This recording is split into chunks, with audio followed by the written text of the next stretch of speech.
Louons le Seigneur. Êtes-vous prêt à écouter la parole de Dieu? Très bien. Au chapitre 5, Jacques nous dit qu'Élie, Élias, pour la version King James, le prophète Élie. Élie était un homme de la même nature que nous. Il a prié avec insistance pour qu'il ne pleuve pas, et il n'est pas tombé de pluie sur la terre pendant 3 ans et 6 mois. En ce temps-là, Israël s'était insurgé contre Dieu. Israël s'était détourné de Dieu. Et le roi d'Israël d'alors était le roi Akab, l'époux de Jézabel. Et Jézabel était la grande prêtresse de Baal. Et en tant que nation, ils avaient tourné le dos à Dieu, le Dieu qui les avait fait sortir d'Égypte, de l'état de servitude, pour les conduire à travers le désert jusqu'à la terre où coule le lait et le miel. Ils l'avaient oublié. Et actuellement, accordaient leur dévotion et leur amour à Baal et le roi idolâtre Baal. Et Dieu a dit que si vous ne respectez pas mes commandements et que vous vous détournez de moi, je retiendrai les cieux et il n'y aura pas de pluie. Alors Élie a prié. Élie était un prophète de l'époque. Et Élie a prié avec insistance pour qu'il ne pleuve pas. Et il n'est pas tombé de pluie sur la terre pendant 3 ans et 6 mois. Puis il a de nouveau prié, et le ciel, après 3 ans et demi, il pria de nouveau, et le ciel a donné de la pluie, et la terre a produit son fruit. Nous apprenons qu'il existe une prière qui aura un impact sur le ciel et la terre. Amen. Nous ne prions pas pour apaiser. Nous prions pour que le ciel descende sur la terre. Amen. Nous prions pour obtenir des résultats. Alors, fini le temps où nous prions juste pour nous sentir bien ou pour apaiser la personne pour qui nous prions. Amen. Nous devons apprendre à prier pour obtenir des résultats. Et dans cette instance, Élie a prié et l'atmosphère a été impactée. Même les cieux ont retenu la pluie pendant 3 ans et demi. Et la Bible nous dit qu'Élie a prié avec insistance. Que signifie prier avec insistance? Voyons 1 Roi 17. Le verset 1. La première fois qu'Élie est apparu au roi Akab, il a dit ceci: « L'Éternel, le Dieu d'Israël, dont je suis le serviteur, est vivant. Il n'y aura ces années-ci pas de rosée ni de pluie, sauf sur ma parole. » Disons qu'il ne pleut pas, mais au moins il y ait de la rosée le matin, n'est-ce pas? Mais il n'y aura ces années-ci pas de rosée ni de pluie, sauf sur ma parole. Quelle puissante déclaration! Mais quand vous lisez, vous avez lu Jacques 5 à l'instant, il est dit qu'il a prié avec insistance pour qu'il ne pleuve pas. Mais ici, nous n'avons aucune mention dans la Bible indiquant qu'il a prié de manière traditionnelle. Vous savez, la façon que nous pensons que nous devons prier. Quand on pense à la prière, on imagine quelqu'un les yeux fermés et les mains jointes et probablement à genoux. Et c'est l'idée que nous nous faisons de la prière le plus souvent. Mais ici, c'était une prière de déclaration. C'était une proclamation. Il n'y aura pas de rosée ni de pluie, sauf sur ma parole. Et Dieu appelle cela le Saint-Esprit dans le Nouveau Testament. Appelle cela une prière insistante. Il a prié avec insistance pour qu'il ne pleuve pas. Aujourd'hui, nous dirons une simple déclaration. Comment peut-on appeler cela une prière insistante? Mais Dieu appelle cela, cette prière puissante, une prière insistante. Vous écoutez? Ensuite, la Bible dit, il pria de nouveau et le ciel donna de la pluie, n'est-ce pas? Jacques 5, il dit, il pria de nouveau et le ciel donna de la pluie. Remarquez, il pria de nouveau et non pas, il pria de nouveau avec insistance. Il y a un instant, vous avez vu, il a prié avec insistance pour qu'il ne pleuve pas. Le mot insistance est là, en grec. Il pria avec la prière. L'idée de combiner le mot prière est répétée 2 fois, une fois comme un nom, une fois en tant que verbe. En grec, cela renvoie l'idée qu'il a prié avec insistance. Mais ici, lorsqu'il a prié à nouveau, il n'y a pas le mot avec insistance. Voyons donc comment il a prié à nouveau, et les cieux ont donné de la pluie. Cela s'est produit après 3 ans et demi. Élie a lancé un défi à la nation d'Israël, parce qu'à cette époque, il y avait 450 prophètes de Baal, et de plus, le roi était présent, le roi Akab. Et Élie les a tous mis au défi, ainsi que la nation d'Israël, disant « Combien de temps hésiterez-vous entre les 2 côtés? Si l'Éternel est Dieu, suivez-le. Et si c'est Baal, suivez-le. » Il a donc lancé un défi, il dit « Rejoignez-moi au mont Carmel avec votre taureau, et vous construirez votre autel. Vous, les prophètes de Baal, préparez votre autel, et ensuite vous offrirez votre holocauste. Et après nous verrons qui est Dieu lorsqu'il répondra par le feu. Je préparerai mon autel, et je ferai de même. Et le Dieu qui répondra par le feu est Dieu. » Le défi était donc lancé. Et les adorateurs de Baal ont construit leur autel, et ils ont commencé à invoquer leur Dieu, mais il n'y eut pas de voix, ni personne qui répondit. Du matin jusqu'à midi, aucune voix, rien n'a été entendu. Alors Élie commença à se moquer d'eux et dit « Allons, voyons, criez à haute voix !» Ils crièrent à haute voix. En fait, ils se firent des incisions jusqu'à ce que le sang coule sur eux. Il n'y eut pas de voix jusqu'à à peu près 3 heures de l'après-midi. Ils abandonnèrent et Élie construit son autel, pria et le feu tomba sur le sacrifice. Maintenant, vous devez comprendre, une fois que le feu tombe sur le sacrifice, cela veut dire que le peuple est pardonné. Le feu n'est pas tombé sur le peuple, il est tombé sur le sacrifice. Maintenant, ils sont de ce côté. D'accord ? Désormais, Dieu peut légitimement et justement faire tomber la pluie et bénir la nation d'Israël. Donc, une fois que le feu est tombé, il est entendu que Dieu jugera les péchés de la nation dans le corps du taureau qui a reçu le feu du jugement. Maintenant que la nation est épargnée, Élie pouvait faire cette prière. Élie monta donc sur la montagne, au sommet du mont Carmel, et Élie dit à Akab, « Monte manger et boire, car il y a un grondement annonciateur de pluie. » En grec, il s'agit d'une abondance de pluie, comme nous le voyons dans la version Darby. Et j'entends pour vous tous, pour cette année qui vient, le bruit d'une abondance de pluie. J'entends le bruit de l'abondance de la grâce qui se manifeste dans vos vies. J'entends le bruit de l'abondance de la paix, shalom. Amen. J'entends l'abondance des bénédictions familiales qui arrivent chez vous. Je l'entends bien avant que le prophète ou le peuple d'Israël ne le voie. Le prophète l'a entendu. Akab monta boire. Quant à Élie, il monta au sommet du Carmel. Et, se penchant jusqu'à terre, il mit son visage entre ses genoux. Maintenant, n'oubliez pas, je vous ai dit tout à l'heure que lorsqu'il s'agit de prier avec insistance, c'était juste une déclaration. Mais quand il s'agit de prier à nouveau, il n'y avait pas de prière avec insistance. Il est dit simplement, puis il a de nouveau prié, et le ciel a donné de la pluie. Mais remarquez cette fois, il a prié de la façon que nous pensons que la prière devrait être, n'est-ce pas? Et, se penchant jusqu'à terre, il mit son visage entre ses genoux. Puis il dit à son serviteur, « Monte regarder du côté de la mer. » Je vous l'ai dit, n'est-ce pas? Depuis le sommet du mont Carmel, vous pouvez voir la mer Méditerranée. Il dit à son serviteur, « Monte, monte et regarde si tu peux voir un nuage dans le ciel. » Pendant 3 ans et demi, il n'y avait même pas le moindre nuage dans le ciel. Il y avait la sécheresse, la famine pendant 3 ans et demi. Monte, regardez du côté de la mer. Le serviteur monta, regarda et dit, « Il n'y a rien. » Bien avant que vous voyiez quelque chose.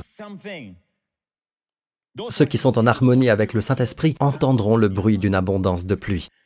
La suite, la 7e fois, le serviteur dit, « Voici un petit nuage qui s'élève au-dessus de la mer. » Donc, au loin, le serviteur dit, « Hey, Élie, je vois un nuage. Je vois un point de nuage blanc et cotonneux. Si je vais de près, c'est de la taille de la paume de ma main. Imaginez, vous vous approchez d'un nuage et il est de la taille de votre main. Donc c'est comme, vous savez quoi? Beaucoup d'entre nous sommes découragés. Oh, où est la pluie? Mais l'homme de Dieu veut voir que il se rend compte qu'il y a un nuage cotonneux. Vous savez, un peu de Dieu devient beaucoup. 5 pains et 2 poissons dans ses mains deviennent une abondance pour nourrir plus de 5000 personnes. Amen. Une poignée de farine et un pot d'huile peuvent nourrir une famille entière pendant toute une année. Amen. Et ici, un petit nuage avec Dieu à l'intérieur. Amen. Apportera une tempête de pluie. Regardez ce qui s'est passé. Le serviteur dit, et je paraphrase, « Il y a un petit nuage de la taille de la paume de ma main. » Et il dit, « Monte, dire à Akab. Attelle ton char et descends afin que la pluie ne puisse pas te retenir. » En quelques instants, le ciel devint noir de nuages. Le vent souffla. Israël n'a pas connu cela depuis 3 ans et demi. Pas même un nuage dans le ciel. Maintenant, le nuage, les cieux sont noirs. Le ciel devient noir de nuages. Le vent souffla et il y eut une forte pluie. Alors le roi Akab monta sur son char et partit pour Jizréel. Amen. Donc au moment où l'homme de Dieu a entendu qu'il y a un nuage, un petit nuage cotonneux, il dit, « Descends et dis au roi, il vaut mieux se préparer à partir, la pluie arrive. Il vaut mieux commencer à retourner à son palais. » Amen. Et le roi chevauchait son chariot avec fureur. Et ce chapitre se termine avec cela. Verset suivant. La main de l'Éternel reposa sur Élie, qui noua sa ceinture et courut devant Akab jusqu'à l'entrée de Jizréel. Vous savez, d'une part, ce roi, chevauchant son char, « Ya, ya, ya !» Et cet homme de Dieu, je ne sais pas quel âge avait Élie à ce moment-là, mais laissez-moi vous dire ceci. Lorsque la puissance de Dieu vient sur vous, vous courez sans vous épuiser, vous marchez sans vous fatiguer. Même les adolescents trébucheront Et les jeunes gens se fatiguent. Être jeune et en forme physiquement ne peut rien changer à cela. Même les jeunes gens tomberont et les jeunes gens se fatigueront. Mais laissez-moi vous dire ceci. Ceux qui comptent sur l'Éternel renouvellent leur force.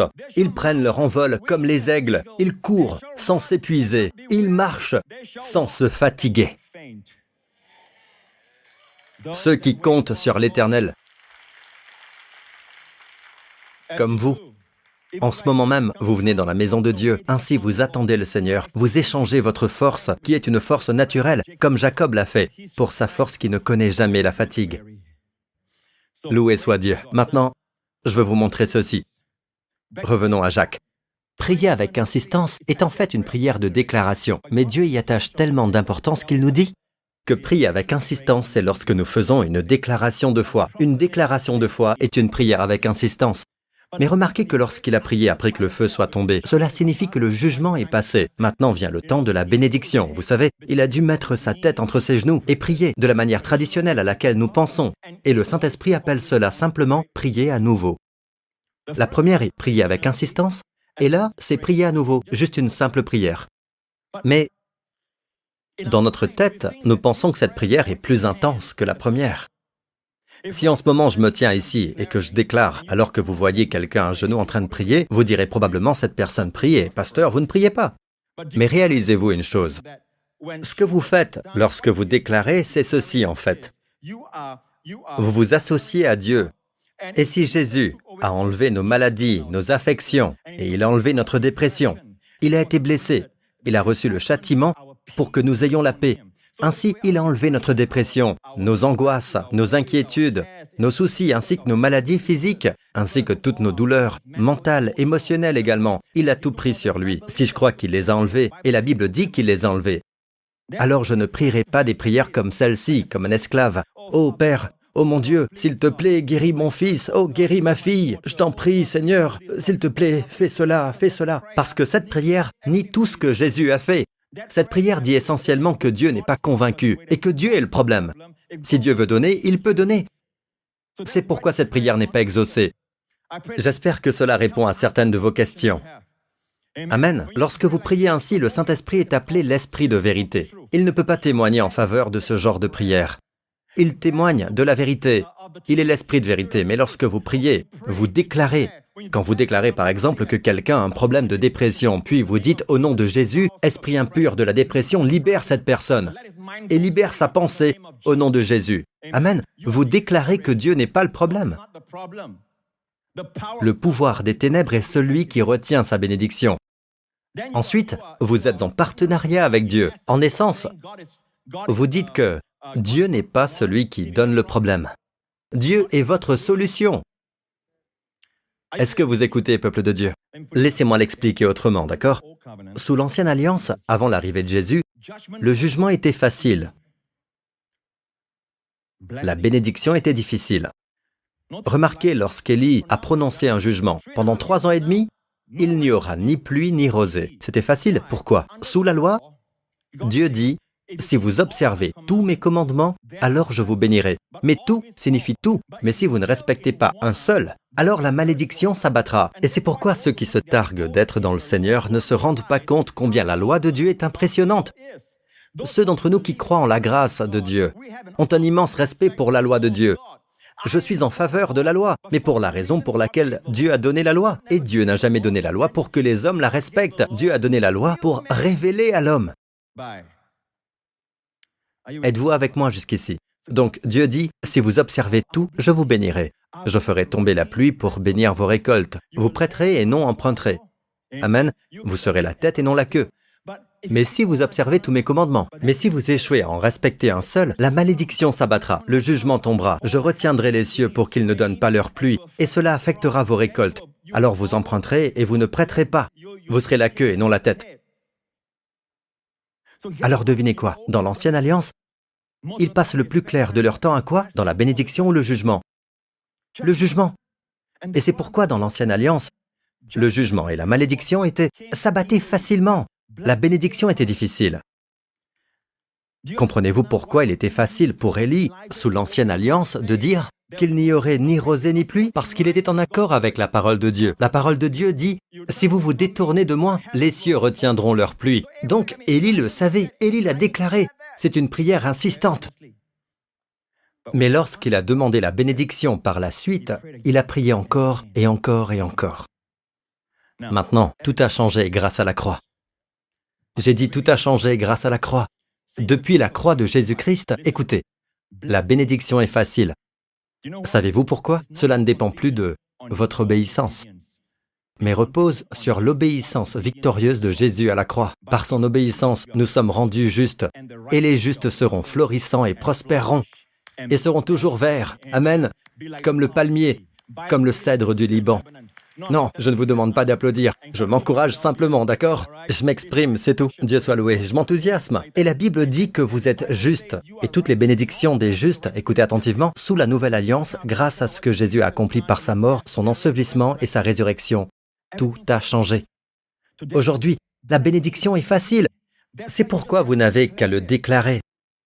Il y a toujours la prière pour demander, mais c'est pour demander la sagesse et tout ça. Mais ce que Jésus a fait pour nous à la croix, déclarez-le. Si un être cher est opprimé, il n'est pas destiné à l'oppression. Déclarez-le. Dieu n'est pas à l'origine du problème. Si quelqu'un est malade, proclamez la guérison, proclamez, décrétez-le, déclarez-le. C'est pourquoi la bénédiction est facile. Déclarez-le. Nous ne sommes pas à l'époque où Élie était régi par la loi. C'est pourquoi ne vous y trompez pas. Quand Jésus était dans sa ville natale, Nazareth, une fois, comme le voulait la coutume, ils lui ont probablement donné, vous savez, la voix de Jésus est magnifique, je veux dire, c'est une voix puissante et, en tant que jeune homme, ils lui ont probablement donné la Torah pour qu'il la lise et lui ont donné le rouleau. Cette fois-là, ils lui ont donné le rouleau et la Bible dit qu'il a trouvé l'endroit où il était écrit, voyons cela, on lui remit le livre du prophète Ésaïe. C'était la lecture du Shabbat pour cette semaine-là, et la Bible dit que Jésus a ouvert le rouleau du livre d'Ésaïe. Et Jésus a lu ceci, « L'Esprit du Seigneur est sur moi ». C'est aussi dans Ésaïe 61 dans votre Bible, parce qu'il m'a consacré par onction pour annoncer la bonne nouvelle aux pauvres. Quelle est, selon vous, la bonne nouvelle aux pauvres? Réfléchissez-y, d'accord? Il m'a envoyé pour guérir ceux qui ont le cœur brisé, pour proclamer aux prisonniers la délivrance et aux aveugles le recouvrement de la vue, pour renvoyer libres les opprimés, pour proclamer une année de grâce du Seigneur. Le mot « acceptable » est un très beau mot riche en hébreu, appelé « ratzon ». Ratzon est un état où la faveur de Dieu est abondante et débordante. Ainsi, c'est une année de ratzon du Seigneur, le ratzon du Seigneur, l'année où les faveurs de Dieu abondent largement. Et ensuite, la Bible dit que Jésus a fermé le livre. Je vais vous montrer maintenant la référence dans le livre d'Ésaïe. D'accord? Côte à côte. Jésus a lu pour proclamer une année de grâce du Seigneur. Ensuite, il roula le livre. Dans la version King James, la portion d'Ésaïe dit pour proclamer une année de grâce de l'Éternel, virgule, et un jour de vengeance de notre Dieu. Il y a donc un jour de vengeance qui vient, où tout ce qui n'est pas conforme à la loi sera puni, où chaque péché sera traité. Mais nous ne sommes pas dans ce jour et cette ère. Mais il arrive, oui. Nous sommes encore dans l'année Ratzon du Seigneur, où les faveurs gratuites de Dieu abondent. Amen. Nous sommes dans cette ère. Beaucoup de gens aiment prêcher que l'ère à venir, c'est notre époque, où ils aiment prêcher, où vous parlez de l'Ancien Testament comme étant de nos jours. Ils chantent même des chansons sur le jour de la vengeance. Mais nous ne sommes pas au jour de la vengeance. Jésus savait comment fermer le livre. Et là où Jésus a fermé le livre, nous devons apprendre à fermer le livre. La Bible dit que lorsque Jésus a lu pour proclamer l'année favorable du Seigneur, il savait que sa première venue n'était pas le jour de la vengeance. Sa première venue est pour sauver. Il a donc fermé le livre. Et entre l'année de grâce de l'Éternel et le jour de vengeance de notre Dieu, 2000 ans se sont écoulés. Oh, la longanimité de notre Dieu! La patience de notre Dieu qui ne veut pas qu'aucun ne périsse, mais que tous se repentent. Nous sommes donc toujours dans l'année Ratzon du Seigneur, où les bénédictions sont faciles. Proclamez-le. Quand vous savez dans votre tête que la bénédiction est facile, vous ne priez pas comme ça. « Oh Dieu, Et vous savez, c'est comme si aujourd'hui, je regarde l'Église et elle régresse. Ils reviennent en arrière et ils pensent qu'en étudiant les noms de Dieu, ils appellent Dieu le Dieu d'Abraham, d'Isaac et de Jacob, et qu'il est, et qu'il était toujours, ou ils l'appellent le Dieu de El Shaddai. Ils ne se rendent pas compte, aussi merveilleux que soient ces noms, et je vais enseigner sur les noms de Dieu. Je l'ai fait dans le passé et je le referai encore à l'avenir. Mais le nom au-dessus de tout nom que Jésus est venu révéler, que nous devons prier, c'est le nom Père. Père, je leur ai révélé ton nom afin que l'amour par lequel tu m'aimes puisse être en eux. Père Saint, garde-les en ton nom. Garde mes disciples, ceux qui croient en moi, fidèles à leur parole dans le futur, et même nous tous, garde-les, protège-les. Comment? Par ton nom. Donc, plus nous disons Père, plus nous sommes protégés. Nous devons prier dans un tel esprit que lorsque nous prions, n'ayez pas l'impression d'être loin de Dieu. Quand vous commencez à prier, c'est comme un train qui avance lentement, qui se rapproche de plus en plus, puis finalement vous vous approchez de Dieu. Non, non, non, vous priez parce que vous êtes déjà proche de son sein. Vous êtes son fils, il est votre Père.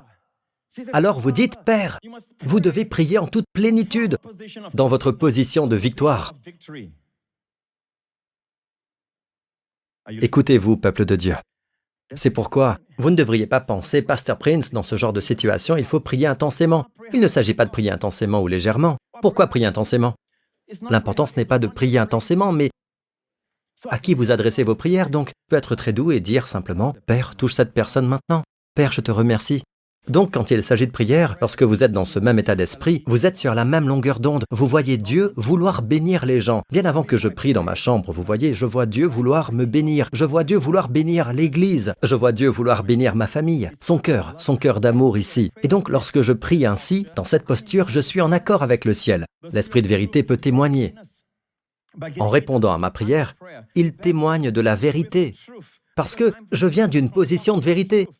Mais si je prie ainsi, « Oh Dieu, Dieu », comme si c'était Dieu qui avait besoin d'être persuadé. « Oh Dieu, s'il te plaît, sois miséricordieux, Seigneur. Mon enfant est très malade, Seigneur. S'il te plaît, ne lui ôte pas la vie. S'il te plaît, Seigneur. » Même une tierce personne qui regarde cela, même un enfant couché là parce qu'il est malade. Vous voyez ce que je veux dire? Vous savez, vous donnez à l'enfant une fausse idée de Dieu. Il y a une histoire vraie d'une mère qui priait. Celle d'un père qui priait, vous savez, dont l'enfant était malade. Et il a prié, « Mon Dieu ». Et nous, parents, nous avons tous vécu une telle situation, car nous aimons tellement notre enfant. Et nous le voyons souffrir, pleurer et tout ça, et le papa a prié, « Si seulement tu pouvais renvoyer cette maladie sur moi.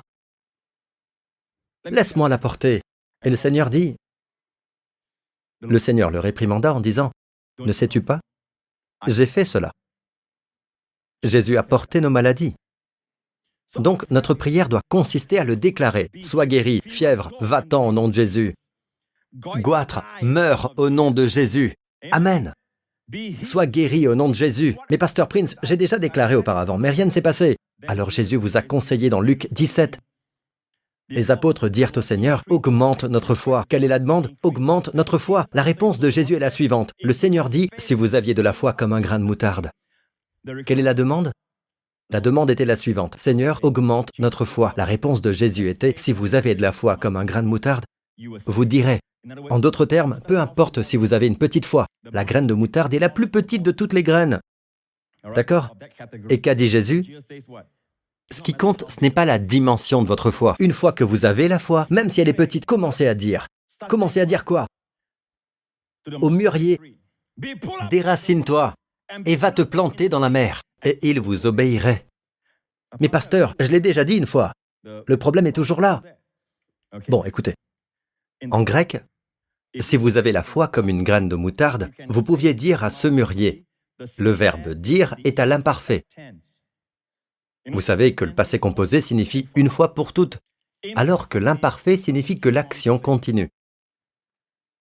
Continuez à dire. Jésus a littéralement dit « continuez à dire ». Votre problème est que le mûrier ici est en fait le mûrier noir, un figuier qui, en Israël, a un tronc très solide et ses racines vont en profondeur. Même lorsque vous vous éloignez, vous le voyez toujours sortant de terre. Il est très enraciné, et pourtant il peut être déraciné par une foi aussi petite qu'une graine de moutarde. Je vous en ai déjà parlé. La dernière fois, sur mon dos, j'avais comme une carte de l'Australie.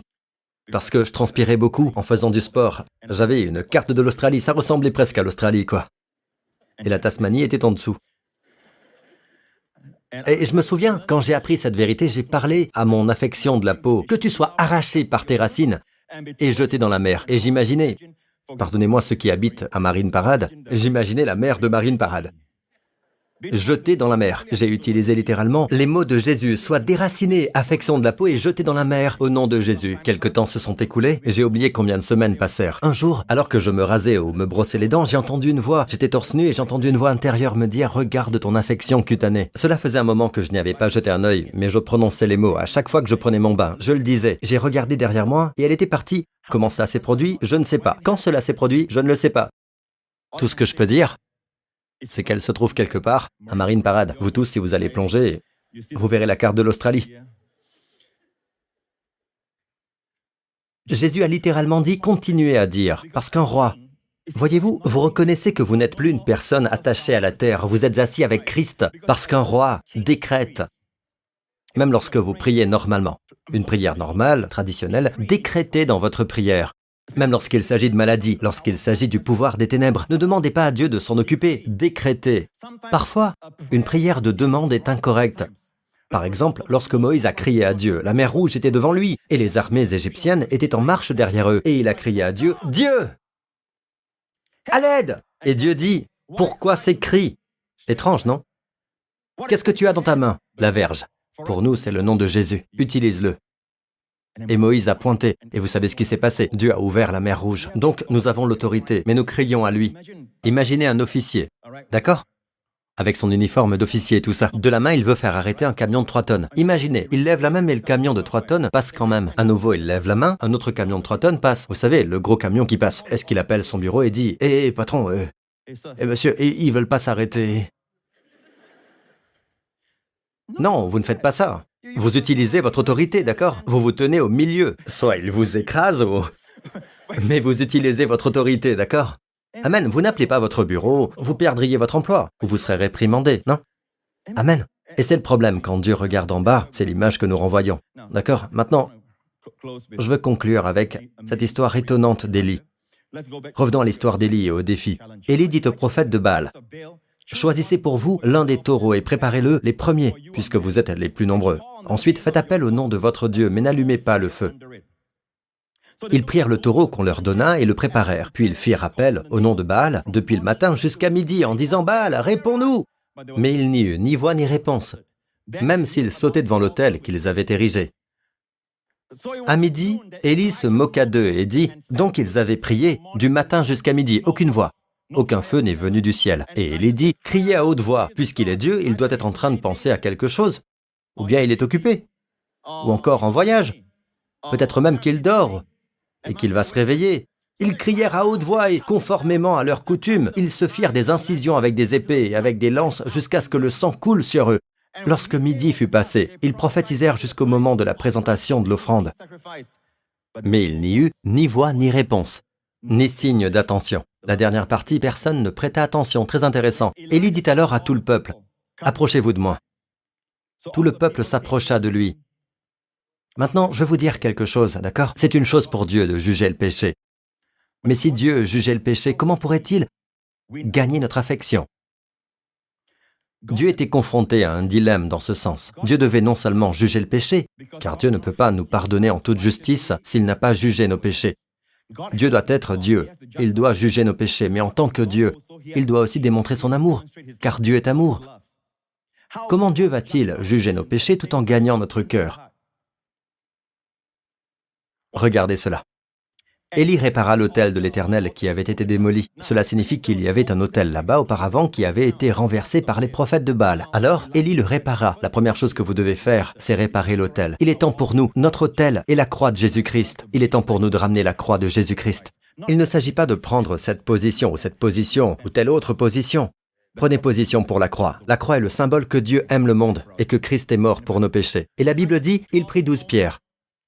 Dites 12 pierres. Regardez ceci, d'après le nombre des tribus issues des fils de Jacob, à qui la parole de l'Éternel était venue en disant « Tu t'appelleras Israël ». Avec ces pierres, il reconstruisit un autel au nom de l'Éternel. Verset suivant, s'il vous plaît. Il arrangea le bois, coupa le taureau en morceaux et le plaça sur le bois. Puis il dit « Remplissez d'eau 4 cruches et versez-les sur l'holocauste et sur le bois. » D'accord? 4 cruches, rappelez-vous de cela. Ensuite, il dit, et ils le firent une deuxième fois. 4 cruches, ils l'ont versé sur l'autel. C'est presque comme si... Quel était le défi? Le Dieu qui répond par le feu est Dieu. C'est presque comme s'il s'était dit, rendons la tâche difficile pour Dieu. Versez de l'eau, 4 barils d'eau, allez-y. D'accord? Et ils l'ont versé, ils l'ont fait 3 fois. Il dit, faites-le une 3e fois. Et ils le firent une 3e fois. L'eau coula tout autour de l'autel. Et l'on remplit aussi d'eau le fossé. Dans l'Ancien Testament, quand on lit l'Ancien Testament, il s'agit souvent d'une préfiguration. C'est un type des vérités du Nouveau Testament. De quoi les 4 barils et les 3 temps sont-ils le symbole? Les 12 pierres représentent la nation d'Israël dans son ensemble. Elles représentent l'amour que Dieu leur porte, bien avant qu'il y ait 12 tribus, et bien avant les 12 fils. Dieu a choisi un homme, et Dieu a aimé cette nation depuis toujours. Dieu les a aimés. Mais les 4 barils et les 3 fois, 4 fois 3, c'est quoi? 12. Cela démontre à quel point Dieu les aime. Ils ont essayé de jeter de l'eau froide sur l'amour de Dieu. C'est peut-être de là que vient l'idée de la douche froide. Ils ont essayé de verser de l'eau froide sur l'amour de Dieu. Ils ont fait de leur mieux pour supprimer l'amour de Dieu. Salomon l'a dit ainsi dans le Cantique des Cantiques. Les grandes eaux ne pourront pas éteindre l'amour, ni les fleuves le submerger. Amen. Si cette fille que vous poursuivez vous rejette à nouveau en disant « Pourquoi tu continues de m'embêter comme ça ?» Vous pouvez répondre « Les nombreuses eaux ne peuvent éteindre l'amour. » Et si elle prend le seau et vous le jette à la figure, chut. Alors vous dites « Ni les inondations ne peuvent le noyer. » Cependant, si j'étais à votre place, j'oublierais cette fille. D'accord, beaucoup d'eau ne peuvent pas. Revenons à l'histoire. Alléluia. Donc, 4 cruches d'eau. Fais-le 3 fois. Il y a une très belle signification à tout cela. Et le verset suivant, s'il vous plaît. À l'heure habituelle de l'offrande du soir. Très intéressant, le sacrifice du soir. Savez-vous qu'Israël offre 2 sacrifices à Dieu tous les jours? L'un est le sacrifice du matin, il l'appelle le sacrifice du matin. Ils mettent un agneau sur l'autel dans le temple. Et l'autre est appelé le sacrifice du soir. Le sacrifice du matin a lieu à 9 h du matin, le sacrifice du soir à 15 h. Lorsqu'il l'offre, le prêtre souffle de la trompette. Lorsque Jésus a été crucifié, la Bible nous indique l'heure. Il a été crucifié exactement. Lorsque les clous ont transpercé sa main, on l'a cloué au sol et ils ont soulevé la croix, il était 9 h du matin. Et quand ils l'ont soulevé, au même instant, le son de la trompette retentissait juste derrière, dans le temple. Et puis la Bible dit que Jésus est resté cloué là, portant tous nos péchés. Et même les nuages. C'était comme si, alors qu'il était suspendu là, midi était devenu minuit. À sa naissance, minuit est devenu midi, alors que les anges remplissaient le ciel lumineux. Ici, il était sous le couvert de l'obscurité quand il est devenu péché par nos péchés. Et Dieu a déversé sa colère sur son Fils. Et à 3 heures, les nuages ont commencé à se dissiper. Ce qui signifie quoi? Que le jugement était passé. Tout a été payé. Réglé par son sacrifice à la croix. Les nuages du jugement sont censés tomber sur votre tête et sur la mienne, mais ils sont tombés sur sa tête et se sont épuisés. Et Jésus a levé les yeux et s'est écrié à 3 heures, « Tout est fini !» Puis il dit, « Père, entre tes mains, je remets, en hébreu, mon rouar. » Il a expiré, parce que l'esprit en hébreu c'est rouar. Il a expiré. Il était complètement vivant lorsque le jugement a été prononcé sur lui. Et c'est là toute la différence, parce que lorsque le feu est tombé ici, regardez ici, d'accord? Le sacrifice du soir il est à 3 heures. Et c'est le moment où la Bible dit que Daniel priait.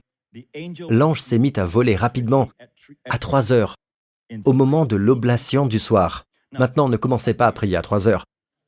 Ce n'est pas l'heure de Jérusalem de toute façon, d'accord? Non, il n'y a pas, mais le peuple juif ils observaient ce genre d'horaire, c'est vrai. Mais aujourd'hui, n'importe quelle heure est bonne pour prier. D'accord? Parce que nous vivons après la croix. Êtes-vous avec moi jusqu'à présent? Donc, au moment du sacrifice du soir, lorsque dans le temple de Jérusalem on offrait l'Holocauste, au moment de l'œuvre accomplie, Jésus dit « Tout est fini ». Élie a prié. Dieu d'Abraham, d'Isaac et d'Israël, que l'on sache aujourd'hui que c'est toi qui es Dieu en Israël, que je suis ton serviteur et que j'ai fait tout cela sur ton ordre. Réponds-moi, Éternel, réponds-moi, afin que ce peuple reconnaisse que c'est toi, Éternel, qui est Dieu, et que c'est toi qui ramènes leur cœur vers toi. Le feu de l'Éternel tomba alors. Il brûla l'Holocauste, le bois, les pierres et la terre, et il avala l'eau qui était dans le fossé. Quand ils virent cela, tous les membres du peuple tombèrent le visage contre terre et dirent « C'est l'Éternel qui est Dieu! C'est l'Éternel qui est Dieu! Il est Elohim, le Seigneur, il est Dieu! Le Seigneur, il est Dieu! » Non seulement la justice de Dieu a trouvé le moyen de satisfaire la justice, car le jugement était né, mais il a aussi trouvé un moyen de gagner le cœur de la nation. Et dans tout ça, remarquez que le feu est tombé sur le sacrifice et non sur la nation. Pas sur la nation coupable, pas sur vous et moi qui sommes coupables, mais sur le sacrifice. Et la nation est épargnée. Vous et moi sommes épargnés. Nous sommes libres.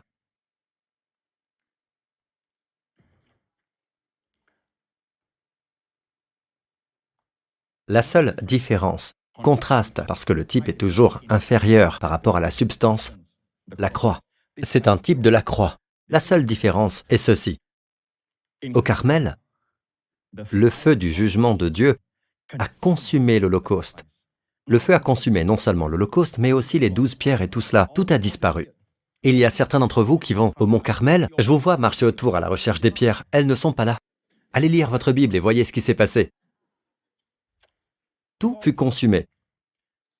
Mais au Carmel, le feu du jugement a consommé l'Holocauste.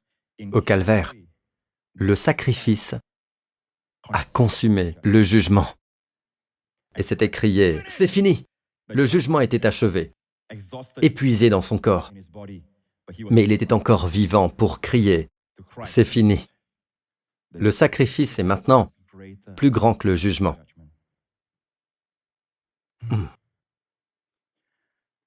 Vous et moi, nous vivons dans l'année Ratson du Seigneur. Quoi agissons-nous comme si la bénédiction était si difficile? Nous voulons persuader Dieu. Notre attitude même nous met en échec bien avant que nous ne prions. Je ne dis pas que vous ne pouvez pas prier comme ça. Je parle de notre attitude intérieure. Nous prions pour avoir accès alors que nous devrions prier parce que nous avons accès. Nous prions pour obtenir de l'influence avec Dieu alors que nous devrions prier parce que nous avons l'influence avec Dieu. Chaque fois que vous vous adressez à Dieu, ce devrait être comme un moment merveilleux du genre « Oh mon Dieu, je suis dans ma chambre et il n'y a personne autour. Je vais prier, Dieu m'entendra. J'ai du pouvoir avec Dieu. Dieu veut que j'ai du pouvoir avec lui. Dieu veut que je l'influence. Amen. Il y a des choses pour lesquelles vous pouvez influencer Dieu, même à propos des affaires du monde. Amen. Vous devez venir à Dieu en sachant que Dieu veut que vous priez parce que vous êtes des co-ouvriers. Dans la prière, il y a des choses qu'il ne faut pas demander à Dieu, comme « Dieu guérit, Dieu guérit ». Cette prière n'aura aucun résultat. Avez-vous remarqué que dans l'église où les gens prient pour la guérison, il n'y a pas beaucoup de résultats, mais là où elle est proclamée, il y a des résultats. Dans le livre de Job, il est dit « Tu prendras une décision ». Dans la Old King James, il est dit littéralement « Tu décrèteras une chose ». Vous connaissez le décret des rois. Et que se passera-t-il? Et tu le verras se concrétiser. La lumière brillera sur tes chemins. Souvent, nous aimerions avoir de la lumière dans telle situation. Nous ne savons pas quoi faire. Mais ce n'est qu'après avoir déclaré que vous saurez quoi faire. Déclarez d'abord et la lumière brillera. La Bible dit, quand viendra l'abaissement, tu diras, debout, décrétez-le. Dieu sauvera celui qui est humble. Quand il vous jette la pierre, vous devez dire, l'exaltation vient. Alors Dieu vous sauvera. Vous êtes vraiment humble. Mais nous pensons que l'humilité, être humble, c'est quand vous êtes à terre. Oh Dieu, je suis si humble, Seigneur. Je suis si humble. Non, c'est de la pseudo-humilité. L'humilité consiste à déclarer, et c'est pourquoi je déclare des bénédictions sur votre tête. Je déclare l'abondance de la pluie sur votre chemin. Je déclare l'abondance de la santé, l'abondance de shalom, du bien-être pour vous et votre famille. Cette année, au nom de Jésus, levez-vous, louez le nom de Jésus, alléluia. Louez le Seigneur, alléluia. Nous sommes toujours dans l'année Ratson du Seigneur. Alors priez en conséquence. Vous ne pouvez pas faire des prières de jugement. Vous ne pouvez pas prier les psaumes imprécatoires. David a prié des psaumes de jugement sur ses ennemis. Ce n'est pas pour nous aujourd'hui. Ce sont toujours des choses merveilleuses, merveilleuses à regarder dans les psaumes. Mais nous ne prions pas de psaumes imprécatoires sur nos ennemis. Aujourd'hui, nous aimons nos ennemis humains. Notre véritable ennemi est la puissance des ténèbres. Vous voyez, il y a tellement de querelles dans votre famille. Dites, espèce d'esprit immonde qui sème la discorde dans ma famille. Je t'ordonne de cesser tes manœuvres. Sors de ma famille au nom de Jésus. Veillez à utiliser le nom de Jésus. En tant que roi, vous décrétez. Lorsque vous faites cela, vous prenez la place qui vous revient de droit. Le Seigneur aime cela. Maintenant, vous naviguez avec Dieu. Amen, et Dieu appelle cette prière insistante, prière avec insistance. Comment sommes-nous sauvés? Vous déclarez, Jésus-Christ est mon Seigneur. Amen, vous croyez qu'il a pris vos péchés et qu'il est ressuscité sans eux. La résurrection est la preuve que vos péchés sont effacés. Une fois que vous y croyez, vous êtes sauvés. Vous n'êtes pas sauvés en suppliant Dieu, s'il te plaît, sauve-moi, Dieu. Oh Dieu, s'il te plaît, sauve-moi. Non, vous êtes sauvés en déclarant. Alors pourquoi ne pas déclarer dès maintenant que Jésus-Christ est votre Seigneur? Et croyez dans votre cœur en un seul sacrifice pour les péchés, pour toujours. Dans l'Ancien Testament, les Juifs apportaient un sacrifice chaque jour. Vous savez pourquoi? Parce que le jugement est plus grand que le sacrifice. Aucun taureau ni bouc ne peut prendre la place de Jésus, mais ce seul sacrifice de Jésus est efficace à jamais.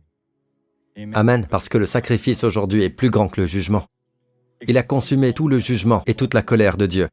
Et c'est pourquoi Dieu ne ressent plus de colère envers nous. Si vous croyez dans ce sacrifice unique, faites cette prière avec moi maintenant. Dites, Père Céleste,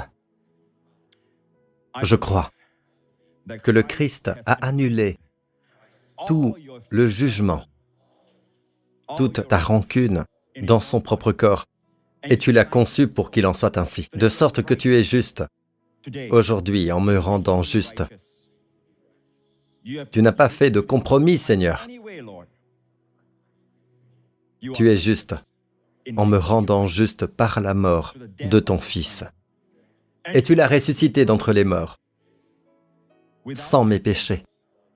Et c'est la preuve que tous mes péchés ont été effacés. Jésus-Christ est mon Seigneur, au nom de Jésus. Amen. Louez le Seigneur, louez le Seigneur, louez le Seigneur. Levez les mains, vous tous ici présents. Laissez-moi déclarer cela sur vous. Vous savez pourquoi je peux déclarer cela sur vous? Pas pour vous apaiser. Vous savez pourquoi je peux déclarer cela sur vous? Parce que je sais que nous sommes dans l'année Ratson de la faveur. Amen. Nous sommes encore dans cette dispensation de la grâce jusqu'à ce que Jésus vienne et nous ramène. Alors la terre connaîtra les jours de vengeance de notre Dieu, mais nous n'en sommes pas encore là. Dieu est longanime, afin que le plus grand nombre possible de personnes parviennent à le connaître. Peuple de Dieu, Amen. Tous ceux qui nous regardent en ce moment, que le Seigneur vous bénisse, vous et vos familles. Cette semaine, puissiez-vous être arrosés des bénédictions de Dieu. Que Dieu fasse tomber des pluies de bénédictions sur vous et vos proches. Tout au long de cette semaine, puissiez-vous faire l'expérience concrète des bénédictions de Dieu qui se manifesteront cette semaine. Que le Seigneur vous sourie, vous soit favorable, et que le Seigneur lui-même vous garde, vous préserve. Au nom de Jésus, je déclare que le Seigneur vous préserve de tout mal, tout au long de cette semaine, de tout mal, de tout danger, de toute infection, de toute puissance des ténèbres, par le sang de son Fils, au nom du Seigneur Jésus-Christ. Le Seigneur vous sourit et vous accorde son shalom, sa paix, la plénitude et le bien-être dans chaque partie de votre être, dans chaque partie de votre corps, au nom de Jésus. Et le peuple de Dieu dit, Amen. Que Dieu vous bénisse. À très vite.